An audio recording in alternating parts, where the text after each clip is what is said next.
अपने self consciousness को, अपने सबकॉन्शियस माइंड को एम्पावर करें, उससे बात करें, उससे बात करने की हैबिट डेवलप करें।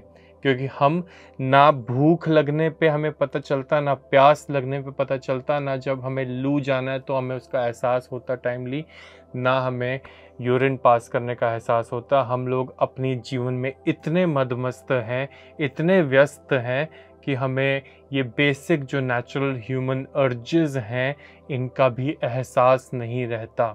क्योंकि हम अपने सबकॉन्शियस माइंड से जो हमें सिग्नल दे देकर थक जाता है, हम उसकी सुनते ही नहीं। सालों से हमारा सबकॉन्शियस माइंड हमें कह रहा है, हमारी बॉडी हमें कह रही है अभ्यास करो, हिलो डुलो, चलो, ऑफिस को छोड़ो, अपने लिए कुछ करो, पर हम प्रायोरिटी सिर्फ और सिर्फ अपने ऑफिस को दिए बैठे हैं, अपने काम को दिए बैठे हैं, उन यूज़लेस चीज़ों को दिए बैठे हैं जिनके साथ हमने कुछ भी नहीं करना। उस पैसे को कमाने के लिए पीछे भागते जा रहे हैं जो पैसा हमारे किसी काम भी नहीं आएगा। सिर्फ ये सेहत साथ निभाएगी, ये शरीर साथ जाएगा और कुछ भी काम नहीं आएगा। पर हम तवज्जो देते हैं तो सिर्फ पैसा कमाने को, ना परिवार के संबंध को हम लोग तवज्जो देते, ना हम अपने शरीर को देते। नहीं जानते कि पहला सुख है निरोगी काया, दूजा सुख पास हो माया। आइए मेरे साथ प्राणायाम का अभ्यास करें, अपने आप को शांत करें, अपने आप को शिथिल करें, अपने आप से वादा करें स्वस्थ जीवन जीने का। एक बेहतर समाज तभी होगा जब हम सब स्वस्थ होंगे, हम जब सब कार्यशील होंगे, कार्यकुशल होंगे, हमारी कार्य क्षमताएं बहुत अच्छी होंगी, ध्यान से एकाग्र रह करके मधुर वाणी का इस्तेमाल करेंगे, तभी स्वस्थ भारत बनेगा। आइए मेरे साथ कपालभाति का अभ्यास करें ताकि मेरा पेट स्वस्थ बने, मेरी नाभि मजबूत बने और मेरा डाइजेशन सिस्टम मजबूत बने। यदि आप बीपी के पेशेंट हैं तो आप कपालभाति को अभी नहीं करेंगे, और करेंगे तो किसी एक्सपर्ट की गाइडेंस में ही करेंगे, उसकी देखरेख में ही करेंगे। मेरे साथ कपालभाति का अभ्यास।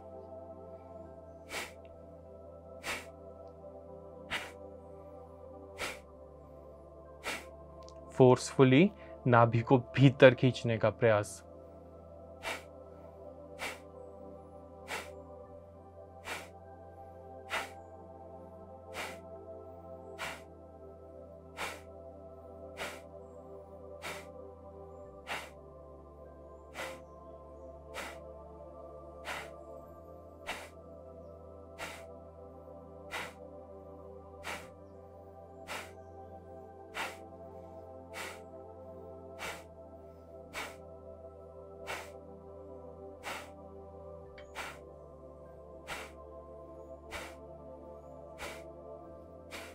मुखमंडल पर आनंद रखते हुए अच्छे स्ट्रोक्स लेने की कोशिश।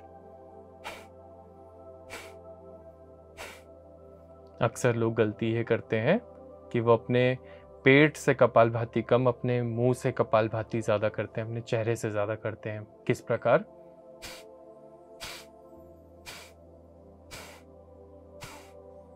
ये भूल नहीं करनी है।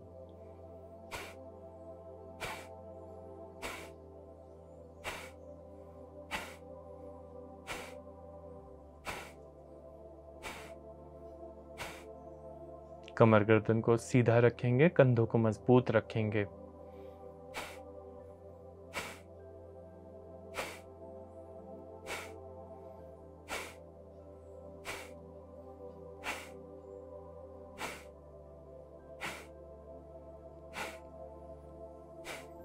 हम कपालभाति का अभ्यास किसी भी ध्यानात्मक आसन में बैठ करके कर सकते हैं, अर्थात सुखासन, सिद्धासन, अर्ध पद्मासन, पद्मासन या वज्र आसन भी।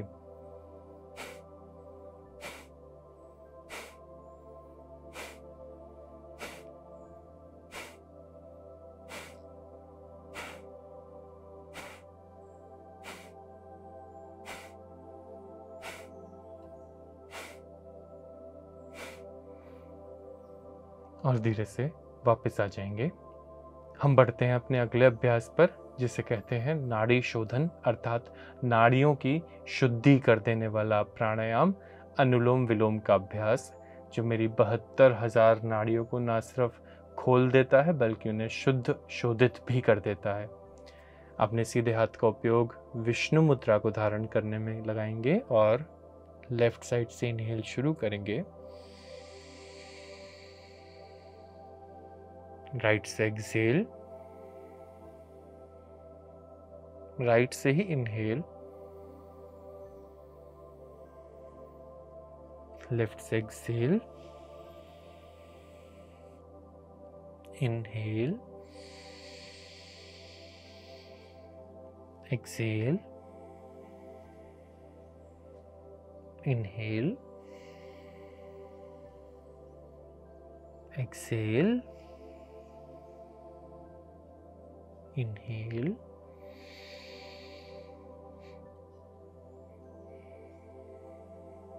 दोहराएंगे।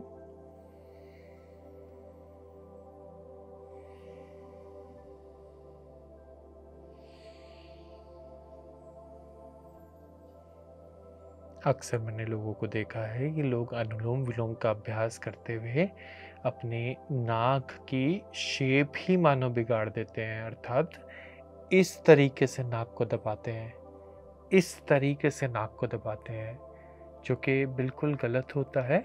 हमने श्वास का ही रास्ता रोकना है। कोई दानव हमारे नाक से निकल के बाहर नहीं भाग रहा जिसको हमने किसी भी कीमत पे रोकना है। सहज रूप से अपनी नासिकाओं को सहजता से बंद करने की कोशिश और अपनी आँखों को भी सहजता से ही बंद रखेंगे। इस तरीके से आँखों पर दबाव नहीं डालेंगे बिल्कुल भी। ये भी एक बहुत आम भूल होती है। लंबी गहरी श्वास भरेंगे और श्वास भरते हुए पेट फूलेगा। लंबी और गहरी श्वास छोड़ेंगे भी और श्वास छोड़ते समय पेट सिकुड़ेगा।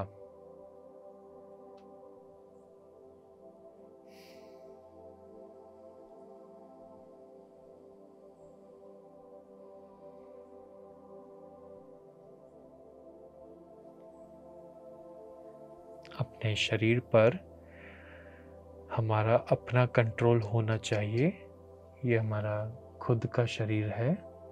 यदि हम अपने ही शरीर पे कंट्रोल नहीं कर सकते तो कोई अर्थ नहीं है जीवन का।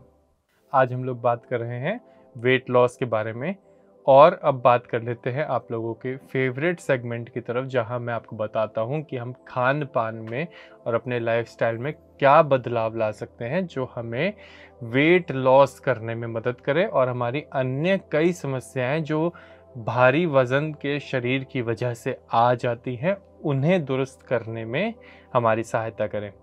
देखिए, यदि आपको अपने मेटाबॉलिज्म को अच्छा रखना है, आपको अपने वेट को घटाना है, तो आपको सबसे ज़्यादा ध्यान देना होगा अपने पानी के इनटेक पर। आपको पानी भरपूर मात्रा में पीना होगा, पर वो भी एक सीमा में। आप कोशिश करेंगे, यदि आप वयस्क हैं तो आप 3 से 4 लीटर पानी पिएंगे रोज़ाना और इसे हमेशा छोटी से छोटी क्वांटिटी में सिप सिप करके एक जगह आराम से बैठ करके एक समय पर पिएंगे। ऐसा भी नहीं करना है कि हमने 1 लीटर पानी, फिर दिन में 1 लीटर पानी और दिन भर में बस 2 या 3 बार में 4 लीटर पानी अपना पूरा कर लेना है। ऐसा भी नहीं करना है कि खड़े खड़े या भागते भागते हमने पानी पीना है। ऐसा भी नहीं करना है कि फ्रिज का पानी हमने ज़्यादा पीना है, क्योंकि फ्रिज का पानी भी हमें मोटापा ही देता है, हमारे रक्त संचार को कम ही करता है, हमारे आप को ठंडा ही करता है। हमें ज़्यादा से ज़्यादा लूकवार्म पानी पीने की ज़रूरत है और अगर आप उसमें नींबू या शहद मिला करके लेना चाहें तो ये भी आपके लिए हितकर होगा। पर यदि आपके घुटनों में पहले से दर्द ना हो तो, अगर आपकी उम्र 40 से कम हो तो, 40 के बाद वात रोग बढ़ने लगते हैं, खट्टी चीज़ें दुख देने लगती हैं। अक्सर ये देखा गया है कि नींबू का सेवन करने से घुटनों में दर्द पैदा हो जाते हैं। इसके बाद यदि आपको कुछ करना है तो आपको लेना है खूब सारे सलाद। अगर गर्मियों का सीज़न है तो खीरे और ककड़ी बेस्ट होते हैं। अगर सर्दियों का सीज़न है तो आपने लेने हैं गाजर, मूली और शलगम। इसके साथ सुबह नाश्ते में एक सेब ज़रूरी है, क्योंकि सेब जो है हमारे शरीर से एक्सेस सॉल्ट को बाहर निकालने का भरपूर कार्य करती है। सुबह पपीता भी आप ले सकते हैं, चीकू भी आप ले सकते हैं, और ले सकते हैं आप अनानास और अंगूर भी। इसके बाद रोटी में कोशिश करें कि आप मल्टीग्रेन अर्थात गेहूं, चना और जौ, इन तीनों चीज़ों को मिला करके रोटी खाएं, आटा बनाएं, तो वो आपको लाभ देंगी। इसका अनुपात जो है हम 80, 10 और 10 ये रख सकते हैं। इससे हमारा डाइजेशन भी सुधरता है। रात के समय पे दलिया या फिर खिचड़ी, भारी थोड़ा सा दरदरा पिसा हुआ आटे का, दलिया भी क्या है, दलिया भी दरदरा पिसा हुआ चून ही है। जब उसको हम थोड़ा दानेदार रख देते हैं, हम अपने चून को, अपने आटे को जितना रिफाइन कर देंगे, जितना पतला पीस देंगे, जितना बारीक कर देंगे, वो उतना ज़्यादा हमें नुकसान देगा। हमें हमेशा अपने आटे को थोड़ा सा दरदरा रखना चाहिए। दलिया और कुछ नहीं, दरदरा आटा ही है। हम इतना दरदरा भी खा सकते हैं, और हम खाने को वो बिल्कुल रिफाइंड पाउडर जैसी मैदा भी खा सकते हैं। वो हमारे जीवन को नष्ट कर देती है, हमारी आंतों को खून के आंसू रुला देती है, हमारे अपच को 7वें आसमान पर पहुंचा देती है। जब हम मैदा का सेवन करते हैं और फिर मैदा के पिज्ज़ा का सेवन करते हुए हम साथ में ले लेते हैं कार्बोनेटेड ड्रिंक, तो वो और सोने पे सुहागा हो जाता है, हमें दे देता है इतना फूला हुआ पेट। फिर आती हैं पूरा दिन डकारें, फिर होती है एम्बैरेसमेंट, फिर गिल्ट होता है, गिल्ट ट्रिप पे चले जाते हैं हम लोग, फिर कॉर्टिसोल प्रोडक्शन, फिर दलदल। तो शुरुआत ही ना होने दें इन सब चीज़ों की। एक क्यू जो है वो अन्य कई आदतों को न्योता दे देता है। रात को समय से सो जाना और सुबह समय से उठ जाना भी ज़रूरी है, और रोज़ाना अभ्यास करना भी ज़रूरी है। जो आसन, जो क्रियाएं मैंने आज आपको बताई हैं, वो आप निश्चित तौर पे रोज़ाना करें। इसके साथ करें एक मुद्रा का अभ्यास भी, जो कि होती है सूर्य मुद्रा। सूर्य मुद्रा एक बहुत सरल मुद्रा है। मेरे पेट से संबंधित, अग्नि से संबंधित सभी रोगों को दूर करने का कार्य सूर्य मुद्रा बहुत खूबी से करती है। मैं इसे रोज़ाना 10 मिनट बैठ करके तसल्ली बख्श तरीके से एक स्थान पर, साफ सुथरे स्थान पर, यदि ध्यान के साथ सूर्य मुद्रा का अभ्यास करूं, तो निश्चित तौर पे मुझे लाभ देगी और मेरे बेली फैट को कम करने में भी मेरी मदद करेगी। मैंने 3 उंगलियों को, मतलब अपनी तर्जनी, मध्यमा और कनिष्ठा को सीधा रखना है। अनामिका को अपने अंगूठे से भीतर दबाना है, अंगूठे को मोड़ लेना है। अनामिका की टिप को मैंने भीतर की ओर हाथ पे अंगूठे के गर्भ में लगाने की कोशिश करनी है। ये मेरी सूर्य मुद्रा होती है। बढ़ते हैं आज के सुविचार की ओर। जब तक हम अपने मन से बुरे विचारों को नहीं निकालेंगे, तब तक हम ज्ञान की प्राप्ति नहीं कर सकते। ये बात बिल्कुल स्पष्ट है, बिल्कुल साफ है। एक बेहतर समाज की उम्मीद में आपसे पुनः मुलाकात करूंगा। मैं योग गुरु अभिषेक बंसल आपसे अब आज्ञा चाहता हूँ। BMC हिंदी बदले जीवन।